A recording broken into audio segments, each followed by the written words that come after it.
மாவு வந்து புளிச்சு போச்சு. இங்கே பாருங்கள், கொஞ்சம் தான் இருக்குது. சரி, இந்த மாவை அப்படியே வேஸ்ட் ஆக்க வேணான்னு இந்த மாவில் வந்து பச்சை மிளகாய், வெங்காயம், கருவேப்பிலை இதை போட்டு நல்லா கொட்டி பச்சையாக கொட்டி இப்போ நம்ம எண்ணெய் ஊற்றிக்கலாம்.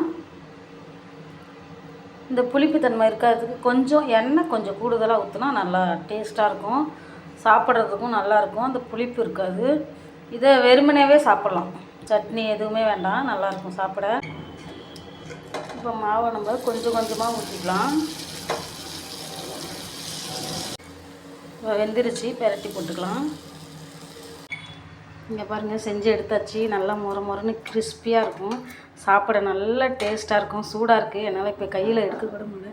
இங்கே பாருங்கள், அந்த கருவேப்பிலை, அந்த வெங்காயம், பச்சை மிளகாலாம் நல்லா பச்சையாக போட்டதில் நல்லா அது சாப்பிடக்குள்ளே அவ்வளோ டேஸ்ட்டாக இருக்கும். நீங்களும் ட்ரை பண்ணி பாருங்கள் உங்கள் வீட்டில்.